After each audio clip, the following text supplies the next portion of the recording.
मैं स्वयं जाकर देखता हूं भाई।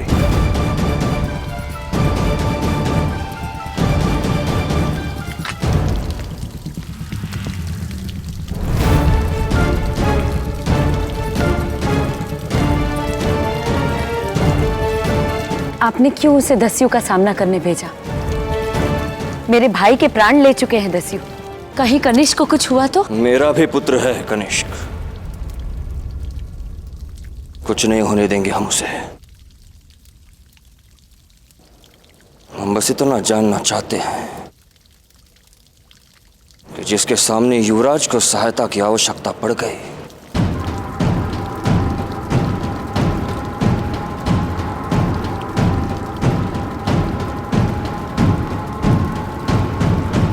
वो दस्यु है कौन?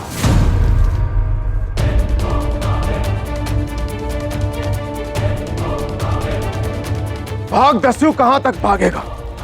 मेरे ही नगर में आकर मेरे सैनिकों पर प्रहार किया। तुझे और इस पागल को ऐसा पाठ पढ़ाऊंगा कि मिसाल बन जाएगी।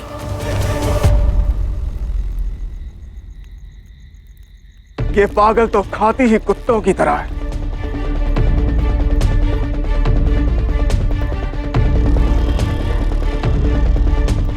और तुझे भी मैं कुत्ते की मौत दूंगा।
शहजादे कनिष्क, रुकिए, अकेले आगे मत जाइए।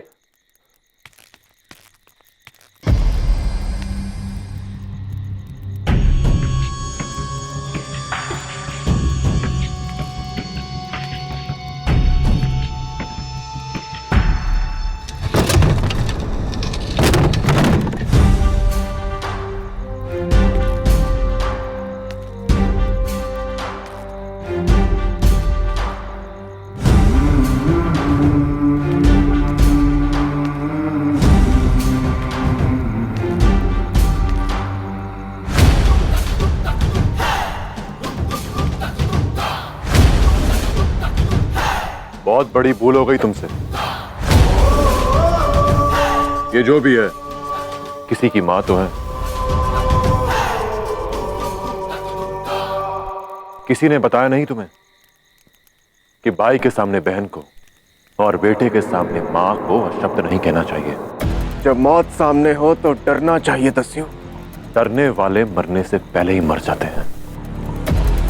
आज तुम डरोगे भी और मरोगे भी।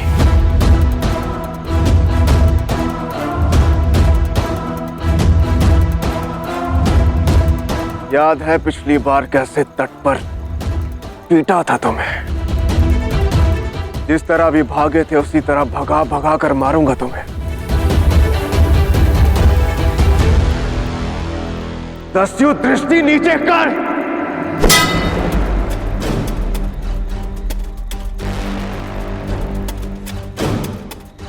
चट्टान कभी पलटकर वार नहीं करती। इसका अर्थ यह नहीं कि वो दुर्बल है, क्योंकि जब वो गिरती है तो अस्तित्व कुचल देती है।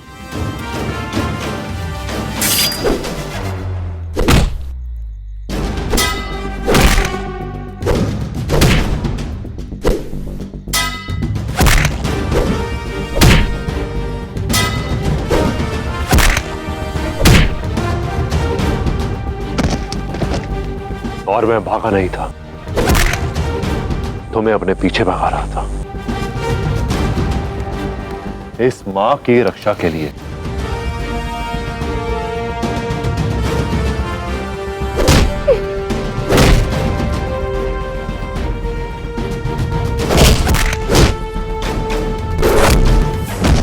मारो, और मारो।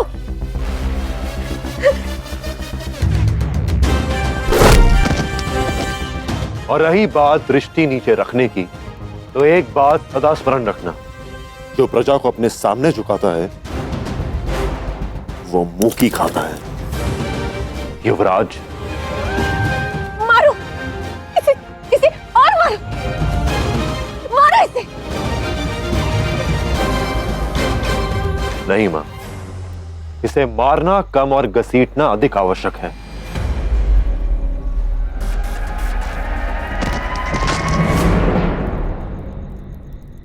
ताकि इन फारसी वस्त्रों के भीतर छिपी भारतीय आत्मा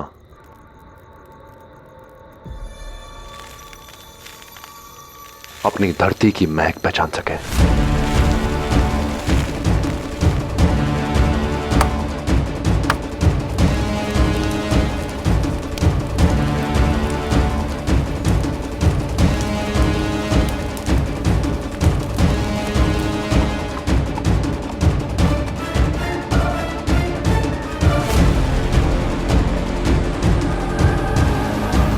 युवराज कहां है? शहजादे कनिष्क को रोकने की कोशिश की, लेकिन वो आगे अकेले बढ़ गए। मूर्ख हो तुम! फारसी व्यंजन बाद में चखना, पहले भारतीय स्वर तो सीखो। शीघ्र आगे बढ़ो। चलो पुरु, सैनिकों के आने का स्वर आ रहा है, निकलो। एक क्षण लाची, असल चुका दिया है, सूद देना भी बाकी है।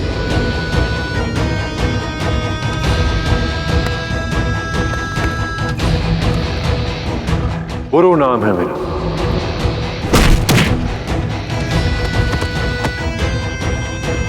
पीठ पर नहीं,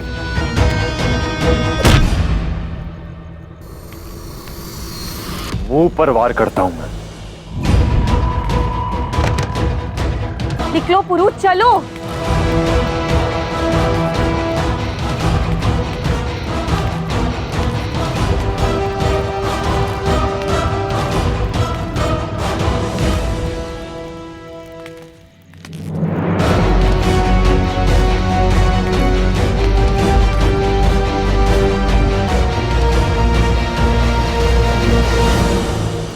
कनिष्क, तुम ठीक हो?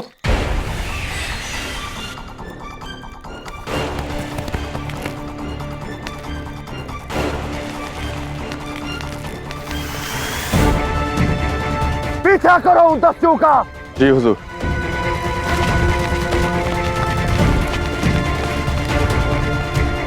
तुम चिंता मत करो, उन दस्युओं को तो मैं बंदी बनाऊंगा। और उस दस्यु को बंदी नहीं बनाना है मात्यताऊ, उसे इस संसार से मुक्त करना है।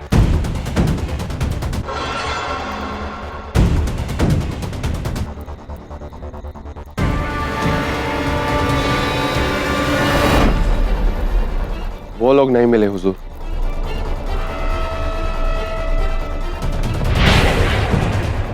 पूरे नगर में घोषणा करवा दो, कोई भी नागरिक घर से बाहर ना निकले। सैनिकों का अतिरिक्त कोई भी दिखे, या तो उसे बंदी बना लो या फिर उसे मार डालो। जी हुजूर।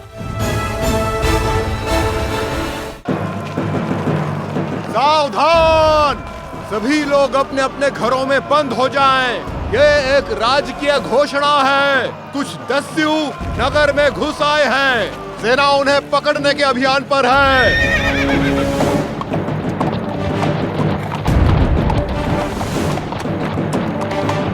भीतर चुप जाओ सब।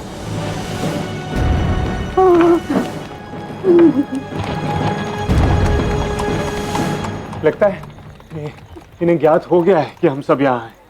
अब क्या करें? अब कुछ नहीं कर सकते। अब स्वयं अमात्य शिवदत्त श्री सेना लेकर निकले हैं पुरु को ढूंढने।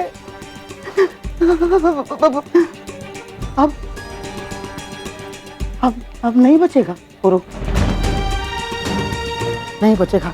और हम सब भी नहीं बचेंगे। तुम जानते हो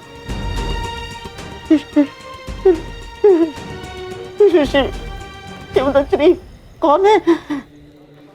नहीं जानते, नहीं जानते ना। मृत्यु मृत्यु मृत्यु है। तुम्हारी मृत्यु, किसकी मृत्यु? उसकी मृत्यु, मेरी मृत्यु। एक काम करते हैं, अब बात चलते हैं सब। नहीं अब एक काम करते हैं, हम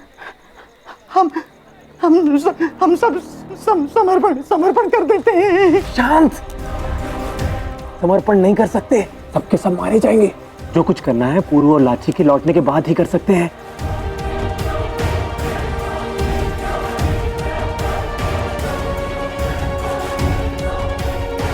छिपने का कोई स्थान है उन दोनों के लौटने तक जहां रुक सके?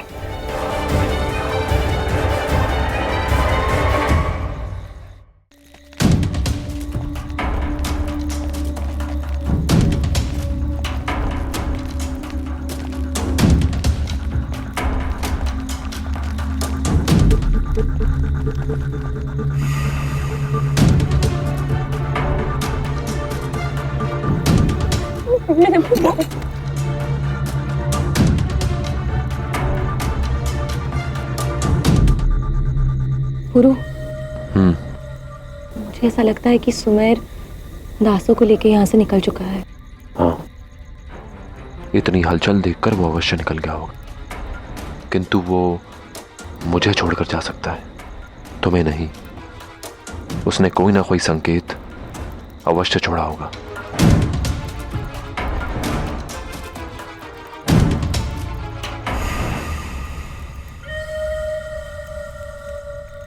पूरा वो देखो,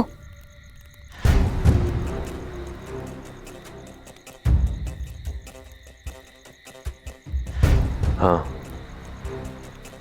यही है सुमेर का संकेत।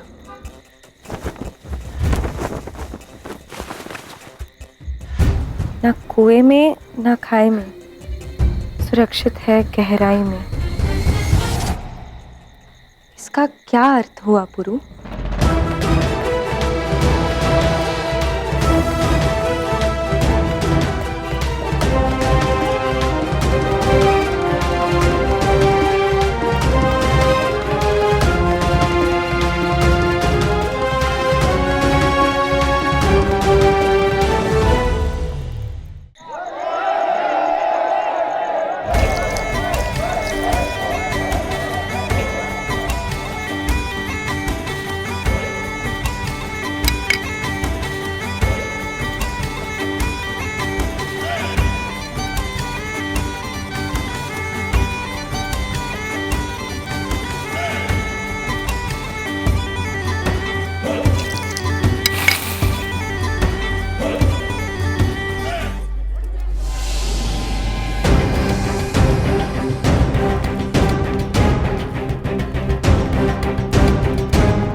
बस इतनी सी शराब, इतना वजन निशाने के लिए काफी नहीं, अलेक्जेंडर।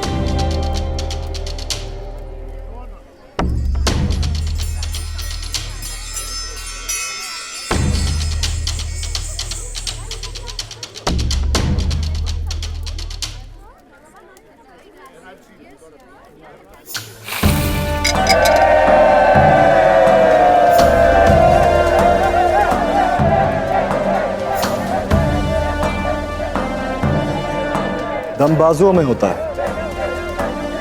शराब में नहीं।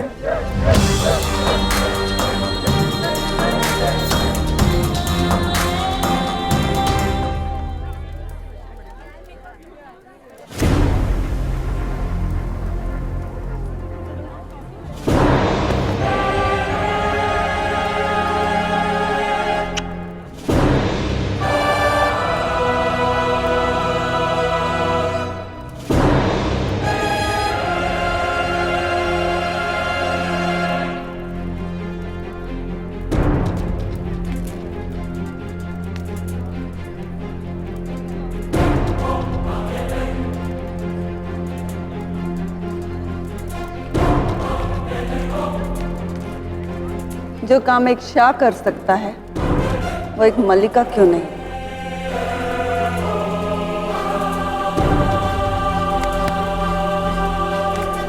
हैरान हूं मैं कि इतने जाम पीकर भी फिलिप ने अपना असली रंग क्यों नहीं दिखाया।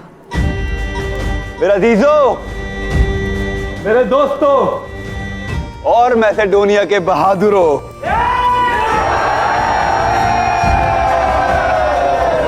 ये जश्न मेरे और अलेक्जेंडर के फतह के लिए है। मगर हर फतेह एक नई ललकार को सामने लेकर आती है। खबर है कि थेब्स और एथेंस ने मिलकर मैसेडोनिया के खिलाफ जंग का ऐलान किया है। बहुत सी जंग लड़ी है मैंने और ये जंग भी लड़ सकता हूं, मगर मैं चाहता हूं कि मैसेडोनिया का आने वाला कल मैसेडोनिया की आज की हिफाजत करे। मेरी ख्वाहिश है कि मेरा बेटा अलेक्जेंडर मेरे साथ हो, हम साथ लड़े और साथ में जीते। अलेक्जेंडर! मगर एक सिपाही की फतेह के लिए उसकी दोनों बाजुओं का जोर चाहिए। अब मेरी दोनों बाजुएं मेरा सहारा बनेंगी। पहली अलेक्जेंडर और दूसरी अरीडियस, फिलीना का बेटा।